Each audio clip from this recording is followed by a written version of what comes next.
नमस्कार। पाश्चात्य राजनीतिक विचारों के अध्ययन के क्रम में आज हम टॉमस हॉब्स का अध्ययन करेंगे। हॉब्स पाश्चात्य राजनीतिक चिंतन के क्षेत्र में मैकियावली, मॉन्टेस्क्यू, रूसो जैसे दार्शनिकों की श्रेणी में के समान ही प्रभावशाली और महत्वपूर्ण स्थान पर आसीन हैं। हॉब्स पहले ऐसे दार्शनिक थे जिन्होंने राजनीतिक चिंतन में निरंकुशतावाद और धर्मनिरपेक्षता की वैज्ञानिक और विधिवत रूप में स्थापना का और सहमति का एक बहुत मजबूत आधार तैयार किया। राज्य के विकास का जब चिंतन किया जाता है, राज्य के जन्म का जब चिंतन किया जाता है, तो उसमें एक प्रमुख विचारधारा या सिद्धांत के रूप में जो स्थापित है वो है सामाजिक समझौता सिद्धांत, जो ये मानता है कि राज्य जो है वो व्यक्तियों के मध्य किए गए किसी समझौते का परिणाम है। राज्य दैवीय कृपा से या राज्य शक्ति के आधार पर या अन्य आधारों पर अस्तित्व में आया है, ऐसे अनेक प्रकार के सिद्धांत प्रचलित हैं, लेकिन समझौता सिद्धांत ये मानता है कि राज्य का जन्म जो है वो किसी न किसी समझौते के आधार पर हुआ है। और समझौतावादी विचारों के इसी क्रम में जो तीन विचारक प्रमुख माने जाते हैं, हॉब्स, लॉक और रूसो। तो आज समझौतावादी चिंतन के क्षेत्र में हम सबसे पहले हॉब्स का अध्ययन करेंगे।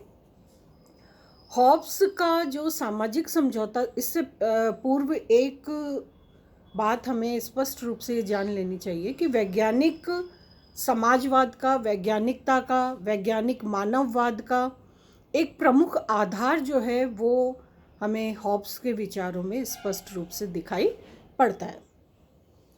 हॉब्स ने सामाजिक समझौता सिद्धांत का निर्धारण करने से के क्रम में सबसे पहले मानव स्वभाव के बारे में अपने विचारों को अभिव्यक्ति दी है। मानव स्वभाव का जो स्वरूप है उसके संदर्भ में हॉब्स ये मानते हैं कि मानव स्वार्थी है, बहुत निम्न कोटि की प्रवृत्ति वाला है और बहुत दुष्ट और विवेकहीन प्राणी है, आत्म केंद्रित है। उसे अपने स्वार्थ, अपने हित, अपने लाभ और आनंद के अलावा अन्य किसी प्रकार का कोई कंसर्न नहीं है, या उसे किसी व्यक्ति को, मनुष्य को किसी प्रकार का कोई दूसरा तत्व जो है वो प्रभावित नहीं करता सिवाय अपने स्वार्थ के। हॉब्स के अनुसार ब्रह्मांड एक यंत्र है और उसी यंत्र का एक भाग या एक पुर्जा जो है वो मनुष्य है। इसी ब्रह्मांड का लघु रूप जो है वो एक मनुष्य के रूप में देखा जा सकता है। हॉब्स का ये मानना है कि मनुष्य जो है वो अपनी संवेदनाओं के अनुसार कार्य करता है। यही संवेदना बाद में विचार के रूप में स्थापित हो जाती हैं। और हॉब्स का ये भी मानना है कि व्यक्ति को प्रभावित करने वाली सिर्फ दो प्रवृत्तियां या दो अट्रैक्शंस हैं। एक तो उसकी इच्छा या अभिलाषा और दूसरा उसकी विरक्ति या घृणा।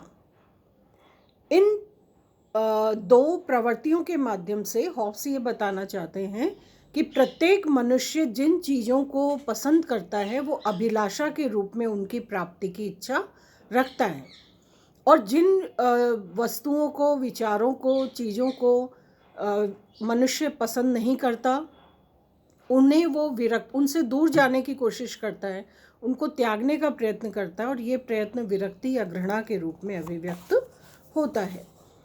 हॉब्स के अनुसार प्रत्येक मनुष्य आनंद प्राप्त करना चाहता है और समय समय पर अपनी इच्छाओं को पूर्ण करने के लिए वांछित वस्तुओं की प्राप्ति की चेष्टा में लगा रहता है।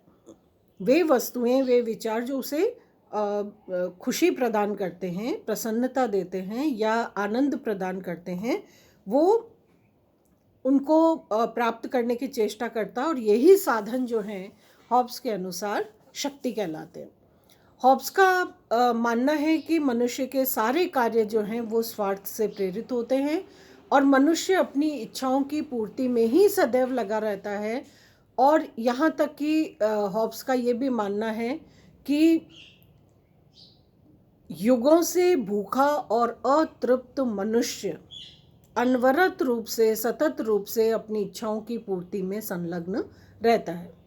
मतलब मनुष्य की कामनाओं की पूर्ति ना तो ऐतिहासिक रूप में अगर हम देखें हॉब्स के अनुसार, तो ना तो पहले हुई है, वो युगों से अतृप्त और भूखा, असंतुष्ट प्राणी है, और आगे भी वो इसी प्रक्रिया में संलग्न रहता है। उसकी इच्छाएं, अभिलाषाएं जो हैं वो कभी भी पूर्णता के स्तर पर नहीं पहुंचती या उनकी समाप्ति नहीं होती।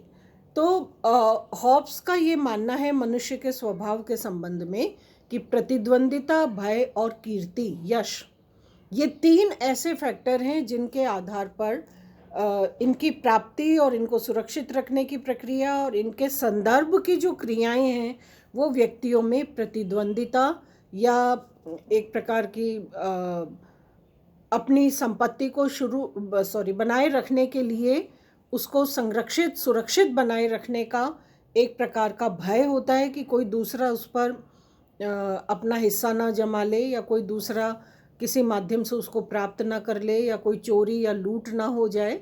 तो ये भय उस व्यक्ति को प्रभावित करता है, और कीर्ति यानी यश की कामना, और इसके साथ ही वो दूसरों के प्रति अविश्वास या दूसरों के प्रति दूसरों के दायरे से अपने आप को पृथक करके सिर्फ आत्म केंद्रित रूप में अपने आनंद के लिए विविध चेष्टाओं में लगा रहता है। तो इस तरह हॉब्स ये मानते हैं कि मनुष्य जो है वो स्वार्थी है और हमेशा से स्वार्थी रहा है, और उसमें किसी भी प्रकार की कल्याण की या दूसरों के लाभ के लिए कार्य करने की कोई प्रवृत्ति विद्यमान नहीं होती। आत्मकेंद्रित, स्वार्थी, बहुत निम्न कोटि का, निरंतर प्रतिद्वंदिता, प्रतिस्पर्धा में लगा हुआ, भय से प्रभावित होने वाला, अपनी अभिलाषा को पूरा करने की इच्छा रखने वाला जो प्राणी है वो है मनुष्य। अब दूसरे स्तर पर हॉब्स ने प्राकृतिक अवस्था का वर्णन किया है। हॉब्स के अनुसार राज्य की उत्पत्ति से पहले की जो स्थिति है वो ही स्थिति ऐसी है जिसने राज्य के लिए एक आधार तैयार या कारण तैयार किया है। हॉब्स ने इस राज्य से पूर्व की स्थिति को ही प्राकृतिक स्थिति या प्राकृतिक दशा का नाम दिया है। और हॉब्स ये मानते हैं कि राज्य से पूर्व मनुष्य ने किसी प्रकार की कोई सामाजिक या अन्य किसी प्रकार के संगठनात्मक इकाई के साथ रहने की या सामाजिक जीवन जीने की किसी प्रकार की कोई चेष्टा नहीं की, क्योंकि हॉब्स ये मानते हैं कि मनुष्य पूरी तरह से आत्मकेंद्रित था। हॉब्स का ये कहना है कि जिस प्रकार का हॉब्स के अनुसार अगर हम देखें तो जिस प्रकार का मनुष्य स्वभाव, मानव स्वभाव हॉब्स ने बताया है, उस स्वभाव से प्रेरित समुदाय जो है मनुष्यों का, उसमें सिर्फ एक कानून काम करता है और वो है जिसकी लाठी उसकी भैंस। इसका मतलब है शक्ति के आधार पर समाज संचालित था, शक्ति के आधार पर व्यवस्थाएं या जो भी सामान्य मानवीय व्यवहार है वो संचालित हो रहा था।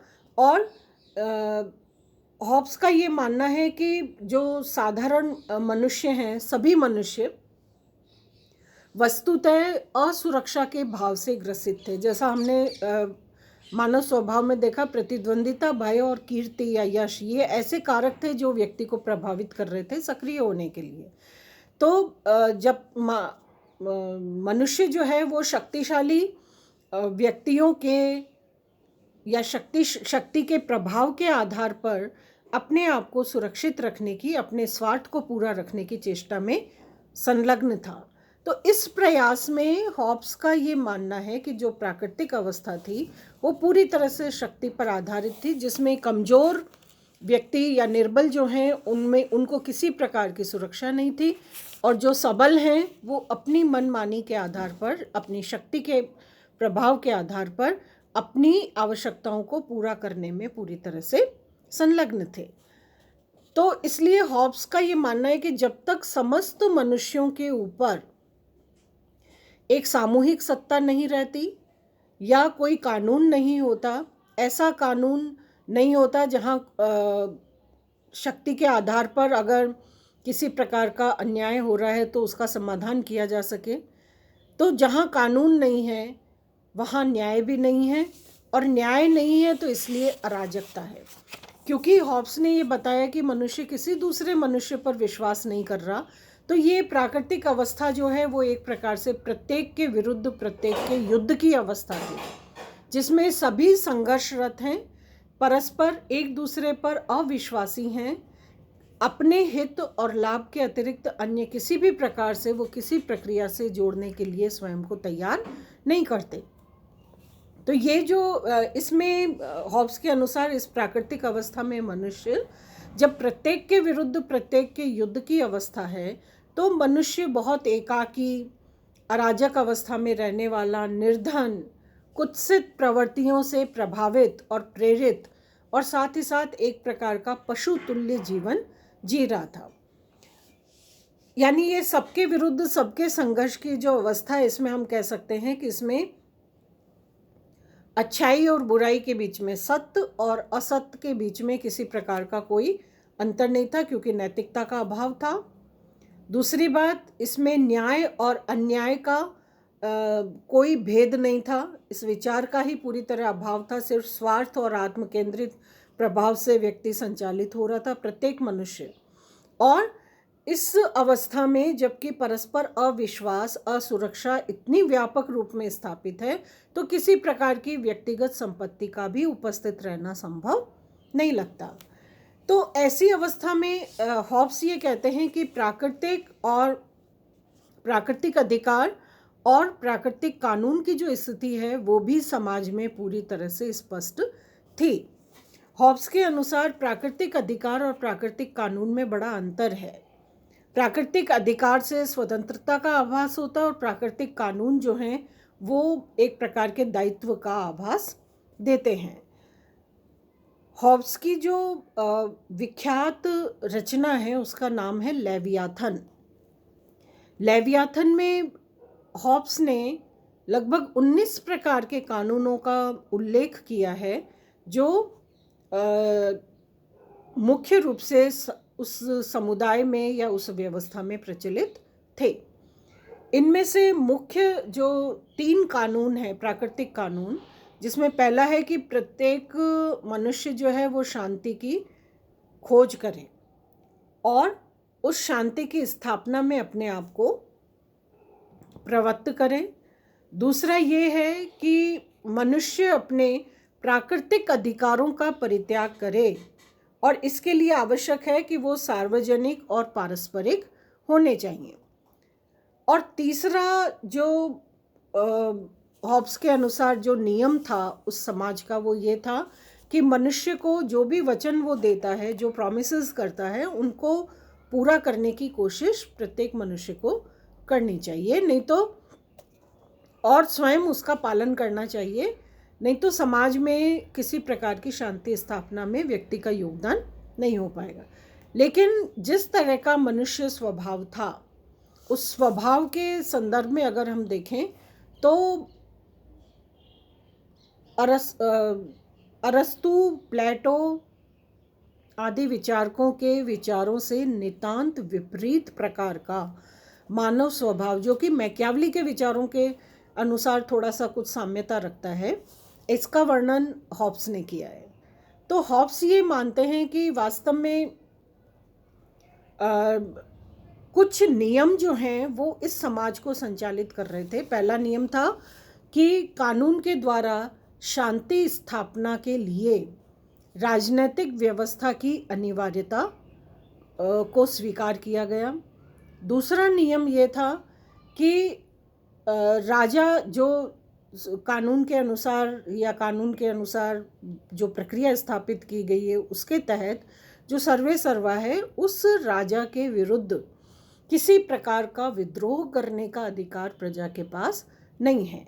और तीसरा मुख्य नियम या निर्देश ये था कि राजा या राज्य एक समझौता है जिसके उल्लंघन का प्रयास न राजा करेगा और न ही प्रजा करेगी। इस सार में हम ये समझ सकते हैं कि हॉब्स ने एक निरंकुश प्रकार की राज सत्ता का बिल्कुल स्पष्ट तरीके से समर्थन किया है। अब नेक्स्ट आधार जो समझौतावादी प्रक्रिया में है वो है समझौते के कारण।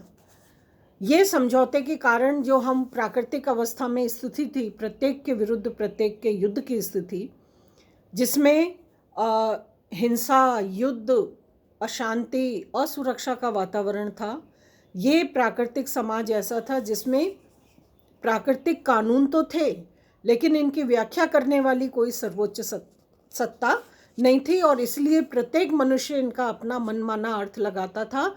और यही कारण है कि ये प्राकृतिक समाज सिर्फ शक्ति तत्व के आधार पर, जिसकी लाठी उसकी भैंस की नीति के आधार पर कार्य कर रही थी या अपना अस्तित्व बनाए हुए थी।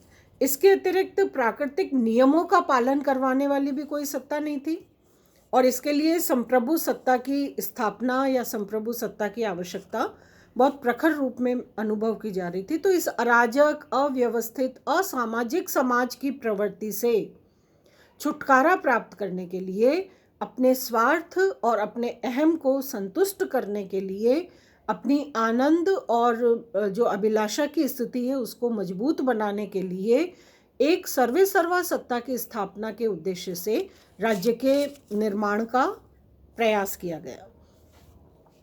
अब हॉब्स ने सामाजिक समझौते द्वारा राज्य की उत्पत्ति का उल्लेख किया है, और वो ये मानते हैं कि ये समझौता जिसके आधार पर राज्य का निर्माण हुआ, ये एक प्रकार की संविदा है, करार है, समझौता है, और इसमें प्रत्येक व्यक्ति उस समुदाय से पृथक होके एक प्रकार की उद्घोषणा करता है सर्वसत्ता के प्रति या राजा के प्रति कि मैं अपने अधिकार इसे प्रदान करता हूँ, इसे मतलब सर्वसत्ता राजा को प्रदान करता हूँ, इस शर्त पर कि मेरी तरह तुम सब भी अपने सारे अधिकार इसे प्रदान कर दोगे। यानी खुद अपने पर शासन करने का अधिकार जो है वो व्यक्ति राजा को प्रदान करता है, प्रत्येक व्यक्ति राजा को प्रदान करता है। और इस प्रकार से जो समझौता होता है वो समझौता राज्य के निर्माण या राज्य के संगठन के इंडिकेशन, संकेत देता है।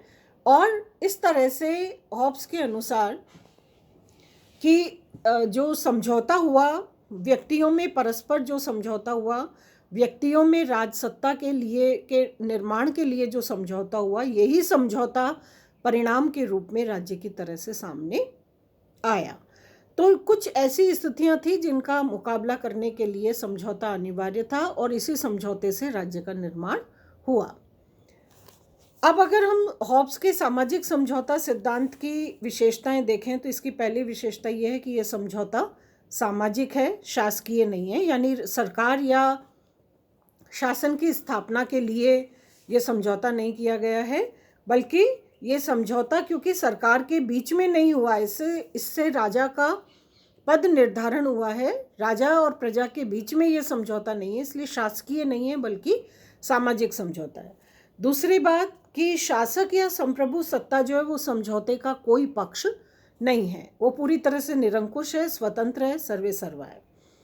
इसकी तीसरी विशेषता ये है कि ये जो अनुबंध है, ये अनुबंध तब तक बना रहेगा जब तक कि इसकी पूर्ति दोनों पक्षों के द्वारा बराबर की जाएगी।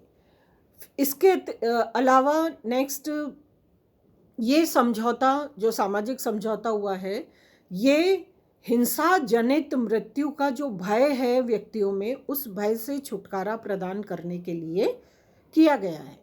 यानी ये मनुष्य के भय पर आधारित है, हिंसा से नुकसान होने का भय, इस हिंसा से अपने जीवन के लुप्त हो जाने का भय, अपनी संपत्ति या प्रभाव या अपनी इच्छा के समाप्त हो जाने का भय, इस भय की समाप्ति के लिए, इसको कंट्रोल करने के लिए राज्य का निर्माण किया गया है, समझौता किया गया है। और इस समझौते में सर्वोच्च विधायक जो है वो राजा या सत्ता, वो सत्ता है जिसका आदेश और जिसका नियम और विधि जो है वो ही समाज को नियंत्रित करेगी। इसके अतिरिक्त ये ऐसा सामाजिक समझौता है जिसमें एकाकी रूप से रहने वाले व्यक्ति ने सामाजिक रूप से रहने का निर्णय लिया, और प्रजा द्वारा किसी भी कारण से राज्य सत्ता के आदेश को भंग किया जाना अन्यायपूर्ण है, विरुद्ध है और इसकी किसी प्रकार की स्वीकृति या सहमति प्रदान नहीं की जाती। तो इस प्रकार से ये चरणबद्ध तरीके से मानव स्वभाव की व्याख्या, फिर प्राकृतिक समाज का रूप, फिर समझौते के कारण, और उन समझौते के कारणों से परस्पर समझौता किस रूप में संपादित हुआ और उसके बाद राज्य किस तरह से अस्तित्व में आया, एक बहुत क्रमबद्ध श्रृंखला में हॉब्स ने समझौतावादी विचारों का प्रतिपादन किया।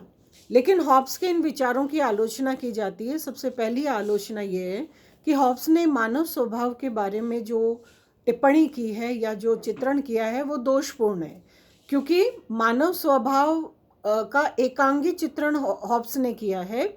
मनुष्य स्वभाव से बुरा है, लेकिन इतना बुरा नहीं है जिसका वर्णन हॉब्स ने किया है। अगर मनुष्य में सहानुभूति, उदारता, दयालुता, परोपकार के कोई गुण नहीं होते तो अब तक शायद मनुष्य जाति का अस्तित्व ही संकट में पड़ चुका होता। दूसरी बात, आलोचक ये कहते हैं कि इस प्रकार की प्राकृतिक अवस्था कभी नहीं रही जिसका वर्णन हॉब्स ने किया है। हॉब्स के अनुसार प्रत्येक के विरुद्ध प्रत्येक के युद्ध की ये अवस्था है, और इस अवस्था में किसी भी प्रकार की सामाजिकता या शांतिपूर्ण आधार पर इस प्रकार का करार होने का कोई आधार तैयार नहीं होता। तो हॉब्स ने जिस प्रकार की नीति प्राकृतिक अवस्था के रूप में बताई है, इसमें हत्या, हिंसा, छल, कपट, इन्हीं का साम्राज्य था। तो ऐसा अराजक, इतना ज़्यादा अराजक समाज व्यवहारिक रूप में सिर्फ एक प्रकार का जो आदिम मनुष्य था उसके काल में भी इस प्रकार का समुदाय या इस प्रकार का प्रभाव नहीं था। आत्मसंतुष्ट, आत्मकेंद्रित, स्वार्थी मनुष्य है, लेकिन प्रत्येक के विरुद्ध प्रत्येक के युद्ध की इतनी विकराल स्थिति जो है वो प्राकृतिक अवस्था के रूप में काफ़ी अस्वाभाविक लगती है। इसके अतिरिक्त जब ये अवस्था अव्यवस्थित थी, ये समाज पूरी तरह से अराजक था, तो उस स्थिति में प्राकृतिक अधिकारों को, प्राकृतिक नियमों को किस प्रकार से मान्यता दी जा रही है, इसका कोई लॉजिक, कोई तर्क या कोई विश्वसनीय आधार हॉब्स नहीं बता पाए। तो हॉब्स ने जिस प्रकार की व्यवस्था का वर्णन किया है प्राकृतिक समाज में, उस समाज में प्राकृतिक अधिकारों का अस्तित्व होना संदेहास्पद है। फिर हॉब्स के जो विचार हैं सामाजिक समझौता संबंधी, वो अतार्किक हैं। अतार्किक इसलिए हैं क्योंकि व्यक्ति कभी भी इस प्रकार अकेले नहीं रहे जिस प्रकार का वर्णन जो है वो हॉब्स ने किया है। और फिर ये मनुष्य एक प्रकार से इतना असभ्य था, इतना जंगली था और इतना अराजक रूप में समाज में प्रत्येक के विरुद्ध प्रत्येक के युद्ध की स्थिति में इन्वॉल्व था।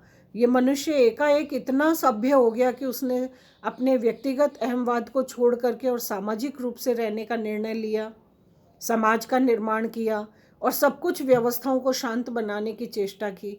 तो ये इस प्रकार का जो तर्क या आधार हॉब्स बताते हैं वो पूरी तरह से विश्वास इस विचार पर नहीं किया जा सकता। और हॉब्स के इस समझौता सिद्धांत की एक आलोचना ये भी की जाती है कि हॉब्स ने बहुत पुख्ता तरीके से, मजबूती के आधार पर निरंकुश तंत्र का समर्थन किया है, जो कि हमेशा के लिए या किसी भी रूप में हम लोकतंत्र के संदर्भ में या जनता की राय के संदर्भ में, जनमत के प्रभाव के संदर्भ में हम हमेशा के लिए निरंकुश तंत्र का समर्थन नहीं कर सकते। क्योंकि एक बार समझौता होने के बाद जिस तरह से उसका अस्तित्व सामने आया कि प्रजा जो है ये समझौता है, और समझौता ऐसा है जिसमें प्रजा या कोई भी मनुष्य राजा के विरुद्ध किसी भी प्रकार की का कोई अधिकार नहीं रख रहा। राजा सिर्फ अपने आदेश, अपनी इच्छा और अपने कहना चाहिए अपनी व्यवस्था के अनुसार राज्य का कानूनी आधार पर सर्वसत्ता के रूप में निर्धारण करेगा, संचालन करेगा और उसका निर्णय लेगा, और प्रजा को इसके बारे में कोई अधिकार नहीं है। और जबकि जैसा जो प्रोसेस, प्रक्रिया समझौता की हॉब्स ने बताई है वो भी इस प्रकार की है कि प्रत्येक व्यक्ति ये कहता है कि मैं अपने अधिकार इसे प्रदान करता हूँ इस शर्त पे कि मेरी तरह तुम सब भी अपने सब अधिकार इसे प्रदान कर दो। तो मतलब ये पूर्ण समर्पण है सर्वसत्ता के प्रति, प्रत्येक व्यक्ति के अधिकारों का पूर्ण समर्पण या पूर्ण त्याग राजा के प्रति है। और ये राजा बदले में प्रजा को कोई आश्वासन देने का या बदले में प्रजा को किसी प्रकार का कोई अधिकार देने का समर्थन नहीं करता। तो इस प्रकार हॉब्स का ये जो सिद्धांत है ये व्यवहारतः राज्य के निर्माण की दिशा में किस प्रकार के प्रयास जो हैं वो समाज द्वारा, व्यक्तियों द्वारा किए गए, उसके संदर्भ में एक बहुत वैज्ञानिक आधार पर और मनुष्य के स्वभाव की जो प्रवृत्ति है, उसकी मूल प्रवृत्ति, उसके अध्ययन के आधार पर राज्य के निर्माण की समझौतावादी प्रवृत्ति को स्पष्ट करता है। धन्यवाद।